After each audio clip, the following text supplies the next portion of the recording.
He was a respected judge, a man who spent his life upholding the law, but behind closed doors, he had a secret. And when that secret threatened to destroy him, he did the unthinkable.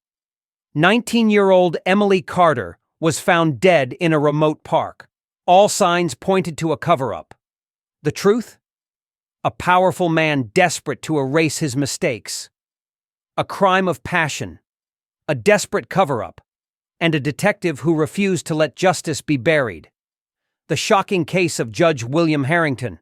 How power, deception, and murder brought down a man who once ruled the courtroom.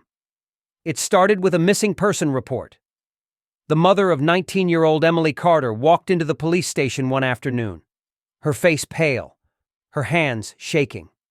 She told the officer on duty that her daughter had not come home the night before. It was not like Emily to stay out without calling. She was a responsible girl, a good student, and had never run away before. Her mother was certain something was wrong. Detective Mark Callahan was assigned to the case. He had been with the department for over 20 years and had seen cases like this before. Sometimes, missing teens showed up after a few days, embarrassed by the trouble they had caused. Other times, the outcome was much worse. He hoped Emily was just hiding out with a friend. The investigation began with the usual steps. Callahan checked Emily's phone records, social media, and surveillance footage from nearby streets. The last known sighting of her was at a small cafe downtown the previous evening. She had been seen leaving with an older man, dressed in an expensive suit. The security camera captured a clear image of the man's face. Callahan printed the photo and studied it carefully. The man looked familiar. A quick search through police databases confirmed his suspicion. The man was Judge William Harrington, a respected figure in the city. He had served on the bench for over 15 years, known for his tough stance on crime and his high-profile cases. The fact that he had been with Emily Carter raised serious questions. Callahan drove to the judge's home, a large estate in an upscale neighborhood. Harrington answered the door himself, looking calm and composed. When asked about Emily, he claimed he had seen her at the cafe, but had no further contact with her. He said she had asked for advice about a school law-related project, and after a short conversation, she left. His story was simple, but Callahan was not convinced. The detective dug deeper into the judge's background. He found nothing unusual at first. Harrington was married with 2 children, had no criminal record, and was highly respected. But when he looked into Emily's phone records, he found something disturbing. She had exchanged multiple calls and text messages with the judge over the past few months. Some messages were deleted, but a few remained. They were personal. Too personal for a conversation between a teenager and an older man. Callahan then visited Emily's best friend, Lisa. She hesitated at first, but eventually revealed a shocking detail. Emily had been seeing an older man in secret. She had never mentioned his name, only that he was powerful and that their relationship had to stay hidden. Lisa had warned Emily to be careful, but Emily had brushed off the concerns. With this new information, Callahan obtained a warrant to search the judge's phone records. What he found confirmed his worst fears.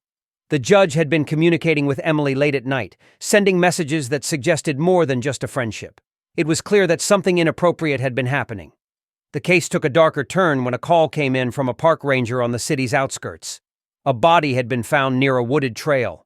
Callahan rushed to the scene, hoping it was not Emily. But as soon as he arrived, his heart sank. The body matched Emily's description. She was lying in the dirt, her clothes torn, bruises on her arms and neck. There were signs of a struggle, and it was clear she had been murdered. The crime scene was processed carefully. The forensic team collected evidence, looking for any trace of the killer. The first suspect was now obvious: Judge Harrington. He had been the last known person to see Emily alive, and his relationship with her was far from innocent. But Callahan needed solid proof before making an arrest. He returned to the judge's home with a search warrant. This time, Harrington did not look so calm. His hands trembled slightly as Callahan and his team searched the house, his office, and his car. In the judge's bedroom, they found a hidden phone. It contained deleted messages to Emily, including one sent the night she disappeared. It read, "Meet me at the park." No one can know. That was enough to take him in for questioning. As Harrington sat across from Callahan in the interrogation room, his confident demeanor began to crack, but he refused to talk. He insisted he had nothing to do with Emily's death. The detective sat at his desk, reviewing every piece of evidence gathered so far. Judge William Harrington had been the last known person to see Emily Carter alive, and his deleted messages suggested he had arranged a secret meeting with her the night she disappeared. The hidden phone found in his bedroom was another major red flag. But Callahan knew that suspicion was not enough. He needed undeniable proof before making an arrest. The autopsy report arrived that morning. The medical examiner confirmed that Emily had been strangled. Bruises on her wrists and neck indicated she had fought back. No foreign DNA was found under her fingernails, suggesting her killer had worn gloves. Callahan turned his attention to the judge's alibi. Harrington had claimed he went home after leaving the cafe and spent the rest of the night with his wife. But his wife, Margaret Harrington, had been out of town that evening, visiting relatives in another state. That meant no one could confirm the judge's whereabouts at the time of Emily's murder. Next, Callahan interviewed the judge's staff. His law clerk, David Monroe, mentioned something unusual. The judge had canceled his court hearings the morning after Emily's disappearance. He had arrived at work later than usual, looking tired and distracted. Monroe also noted that Harrington had instructed his cleaning service to do a deep cleaning of his car that same morning. That detail led Callahan to search the judge's vehicle. The forensic team carefully examined the interior, looking for any sign of blood, hair, or fibers that could link the judge to Emily. Underneath the driver's seat, they found a single earring. Emily's mother later confirmed it belonged to her daughter. It was the break Callahan needed. Armed with this new evidence, he secured a warrant for the judge's arrest. Officers arrived at Harrington's estate that evening. The judge opened the door, his face pale as he saw the badge and the arrest warrant in Callahan's hand. "You're making a mistake," he said, his voice shaking. Callahan said nothing. He watched as the officers placed the cuffs around Harrington's wrists. At the station, Harrington was booked and placed in an interrogation room. He sat silently, staring at the table, his hands clasped together. Callahan entered the room and sat across from him. "The evidence is stacking up against you, Judge," Callahan said. "You were the last person to see Emily alive. You lured her to that park. We found her earring in your car. You had your vehicle deep cleaned the morning after her disappearance. That's not a coincidence." Harrington exhaled sharply, but remained silent. Callahan continued. "You knew what you were doing. You deleted your messages. You tried to cover your tracks. But you made mistakes. And now, we have enough to charge you." Finally, Harrington spoke. "I didn't kill her," he said. "Yes, I met her that night, but I left before anything happened." "Then tell me what happened," Callahan pressed. Harrington hesitated. "She was upset. She wanted more from me, but I told her it had to stop. She got angry. I left her in the park. That was the last time I saw her." Callahan didn't believe him. "If you're innocent, why delete your messages? Why clean your car? Why lie about your whereabouts?" The judge had no answer. Detective Mark Callahan knew the evidence against Judge William Harrington was strong, but something about the case still felt incomplete. The judge's claim that he had left Emily Carter alive in the park did not match the forensic findings. If Harrington had walked away, who had finished the job? Callahan returned to the crime scene, a wooded park on the city's outskirts. The area where Emily's body had been found was isolated, away from the main trails. The ground was uneven, covered in dead leaves and broken branches. Forensics had already gathered most of the physical evidence, but Callahan wanted to see it himself, to picture what might have happened. Emily's footprints were visible in the dirt, leading toward the deeper woods. There were signs of a struggle, disturbed earth, broken twigs, and drag marks. This suggested that Emily had fought and possibly tried to escape before she was overpowered. Callahan examined the autopsy report again. The time of death was estimated to be late that night, hours after the judge claimed he had left her. That meant one of two things. Either Harrington had been lying about leaving, or someone else had been with Emily after he left. Back at the station, Callahan reviewed surveillance footage from cameras near the park. One grainy clip showed a dark-colored sedan leaving the area around the time of the murder. The footage was too blurry to identify the driver or the license plate, but it was a lead. Callahan turned to the judge's phone records again, focusing on his calls that night. One number stood out. David Monroe, the judge's law clerk. Monroe had spoken with the judge twice that night, both times after the meeting with Emily. Callahan brought Monroe in for questioning. The young man appeared nervous as he sat across from the detective. He fidgeted with his hands, avoiding eye contact. "You spoke with Judge Harrington twice on the night Emily Carter disappeared," Callahan said. "What did you talk about?" Monroe hesitated. He called me about a case, just legal stuff." Callahan slid a photo of Emily across the table. "She was murdered that night. The judge says he left her alive in the park, but evidence suggests otherwise. I need the truth, David." Monroe swallowed hard. "I swear, I don't know anything about that." Callahan leaned forward. "You're lying. You were involved, weren't you?" Monroe's hands trembled. I didn't kill her." "But you know who did." Monroe's face went pale. He hesitated, then finally whispered, "The judge called me that night. He was panicked. He told me he had made a mistake and needed help." Callahan's heart pounded. "What mistake?" Monroe wiped sweat from his forehead. "He said Emily was dead." The truth was beginning to unravel, but there was still more to uncover. Callahan sat across from David Monroe in the interrogation room, his eyes locked onto the nervous law clerk. Monroe had just admitted that Judge William Harrington called him on the night of Emily Carter's murder, claiming she was dead. But Callahan needed more than a confession. He needed details, proof, and a full account of what had happened. "Tell me everything, David," Callahan said. "Start from the beginning." Monroe ran a shaking hand through his hair. "The judge called me around midnight. He sounded out of breath, panicked. He told me to come to the park and said something terrible had happened. I asked what was wrong, but he just kept saying, 'Hurry, get here now.'" Callahan remained silent, letting Monroe continue.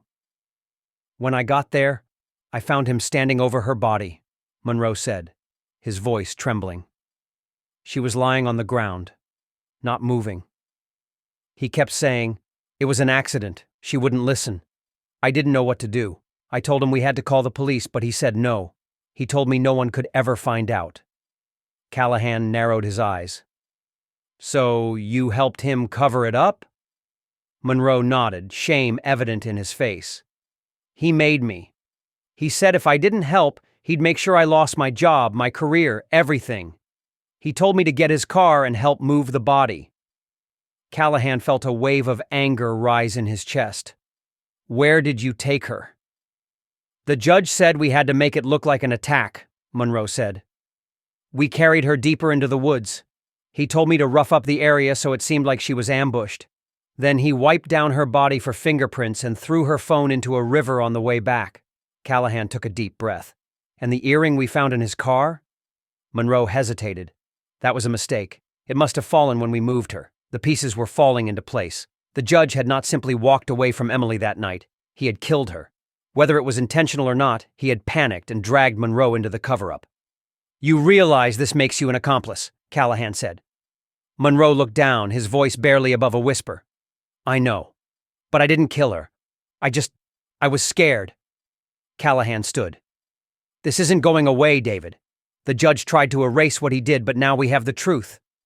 And you're going to help us prove it." Monroe exhaled sharply. "What do you need?" "Everything." The next day, Callahan sat across from Judge William Harrington in the cold, dimly lit interrogation room.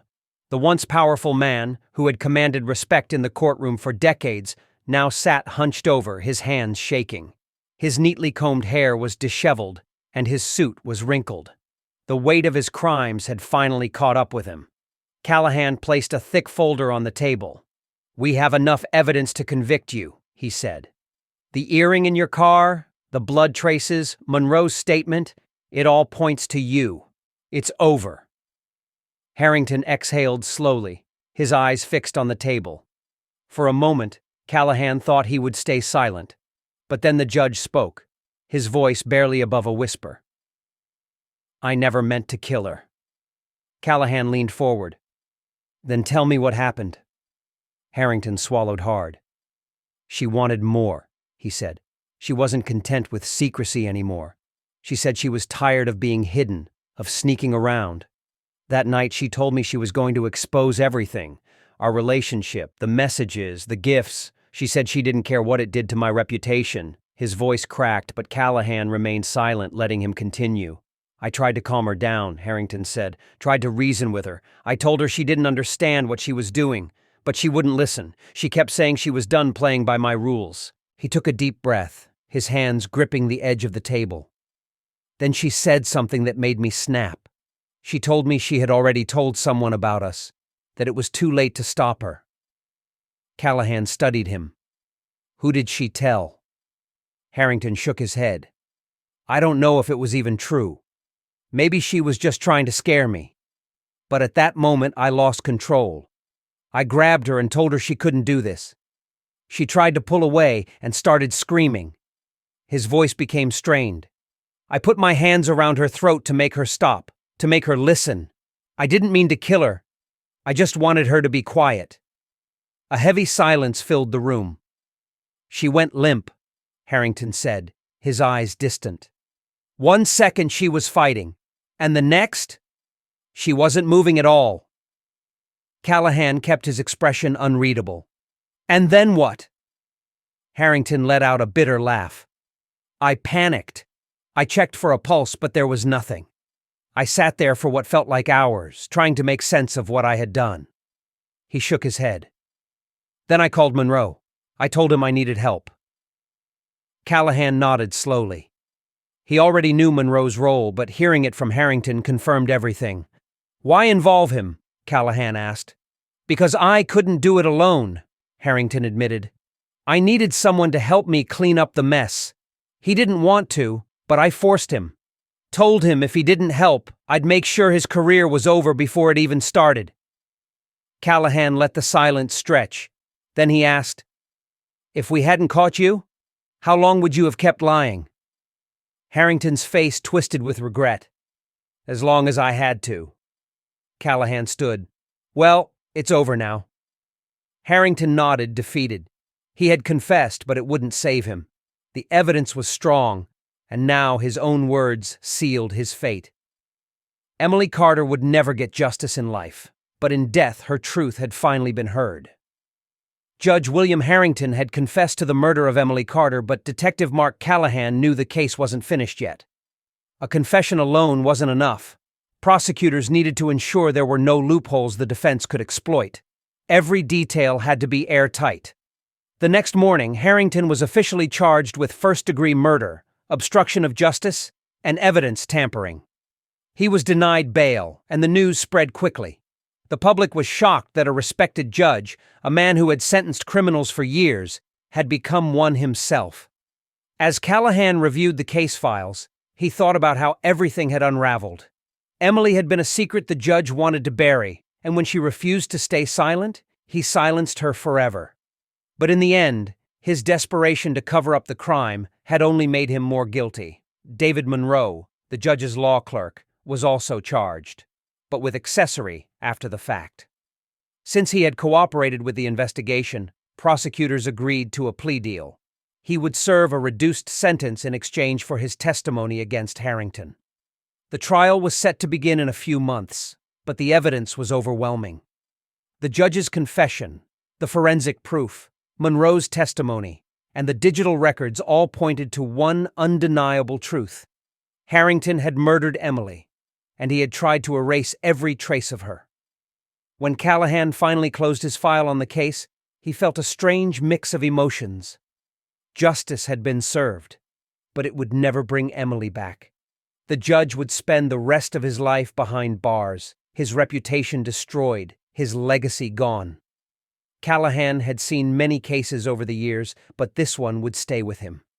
A man who upheld the law had broken it in the worst way possible, and in the end, the law had caught up to him. The courtroom was silent as Judge William Harrington sat in the defendant's chair, his once commanding presence reduced to a shadow of itself. His hair had grayed further in the months since his arrest, and his face carried the weight of a man who knew there was no escape. Detective Mark Callahan watched from the gallery as the prosecution laid out the case with brutal precision. The confession, the forensic evidence, the digital records, and David Monroe's testimony painted an undeniable picture of guilt. Emily Carter had died because she wanted to step out of the shadows, and Harrington had taken her life to protect his own. Monroe took the stand, his voice steady, but his hands shaking as he recounted the night of the murder. He called me in a panic. He said he made a mistake and needed help. When I got there, Emily was already gone. He told me we had to move her, that no one could ever know. The defense tried to argue that Harrington had acted in a moment of passion, that it wasn't premeditated murder. But Callahan knew it wouldn't matter.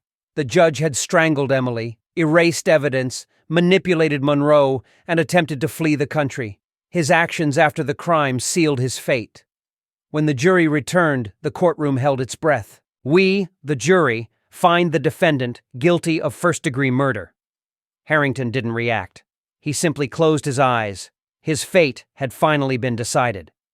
The judge presiding over the case delivered the sentence without hesitation. Life in prison without the possibility of parole. As Callahan left the courtroom, he felt no satisfaction, only the cold reality of justice. Emily Carter was still gone, her life cut short by a man who had sworn to uphold the law. But at least in the end, the law had won. With the case finally closed, Callahan walked into the city, ready for whatever came next. Thank you for listening to True Crime Pulse. Share your thoughts on the story, like and subscribe to the channel. Until the next episode of Crime Stories, stay safe. I'm